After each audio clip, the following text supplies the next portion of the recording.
Welcome back to The Explainer. Today we're diving into something that, let's be real, affects pretty much every single one of us, our romantic relationships. Our goal here is to fundamentally shift our perspective. We're going to step away from that habit of constantly pointing fingers and blaming our partners, and instead, we're going to look inward. We'll be breaking down practical steps and communication strategies to clear those hurdles and spark some genuine personal growth. So get comfortable, focus in, and let's start clearing these hurdles together. So let's address the elephant in the room right off the bat, the blame game. Are you too quick to blame your partner? I mean, it's so incredibly common and honestly, way too easy to just pin the blame on someone else for the problems we're facing. We always catch ourselves wondering, why can't they notice me more? Why are they acting so narrow-minded? Why won't they just actively listen to what I'm saying? It's a completely natural, almost automatic defense mechanism. But what if we just totally flip that narrative? I want you to ask yourself honestly, are you putting enough effort in? Can you look in the mirror and say you're bringing that exact same level of attentiveness to the table? The really profound thing about relationships is that you don't just learn how to love someone else. It's this dynamic experience purposefully designed to teach you how to be a better person. And hey, if you aren't in the right mindset, sometimes it's actually worth postponing a relationship just to do that vital self-work first. All right, let's get into hurdle number 1, finding true self-connection. This is a really fascinating point from clinical professor Srini Pillai.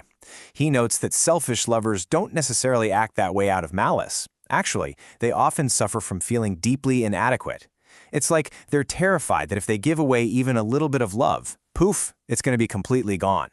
This instinct to just take and take directly stems from a profound lack of self-connection and unaddressed internal pain.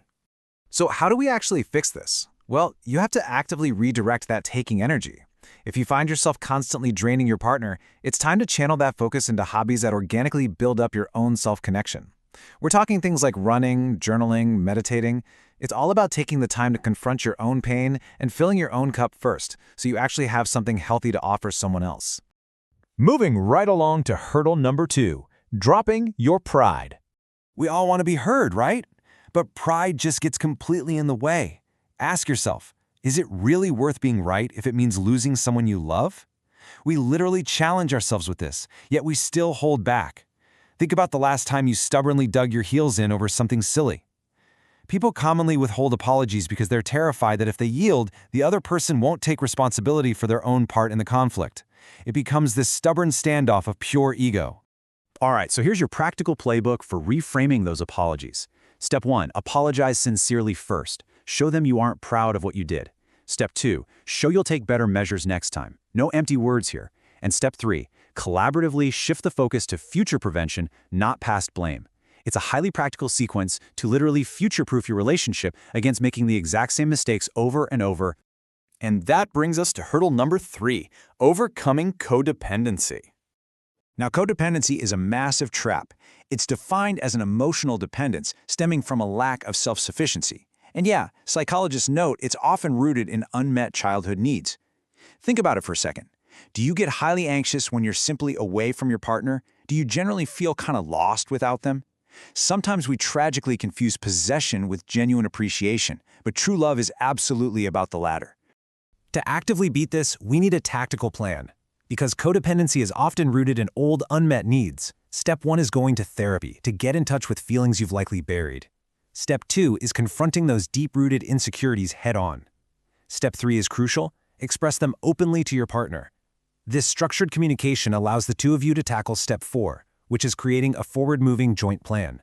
You literally build a healthier roadmap together just by talking things out.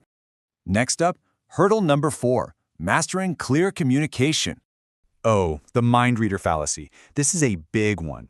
The golden rule here, don't stay silent to avoid conflict, and definitely don't stay silent to test if they care.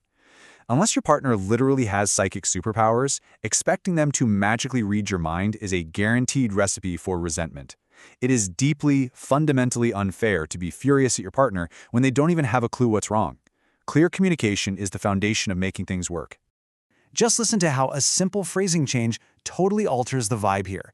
Instead of an accusatory, "I'm upset because you never help me with the chores," which instantly raises shields and makes your partner super defensive, try a constructive I statement. Say, "I'm upset and would appreciate it if you can help me with the chores." Notice the difference. This simple SWOT completely avoids attaching blame while still clearly letting them know exactly what you want. And finally, we have hurdle number 5, conquering commitment fears. Let's get crystal clear on what this actually is.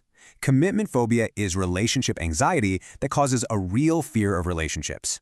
But here is the vital distinction. It does not mean you want to be alone. You probably actively desire a long-term connection with someone, but your underlying anxieties and hesitations are simply getting in the way and hijacking your actions.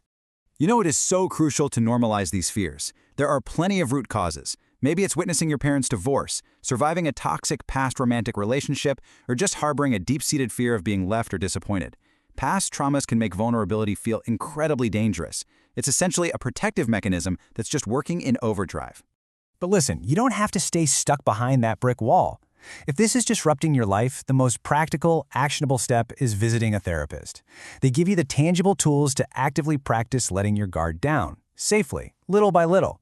It's all about learning the practical strategies to manage that fear, rather than letting it run the show. Wow, we have covered a tremendous amount of ground in this explainer today. So I want to leave you with this one provocative question to chew on.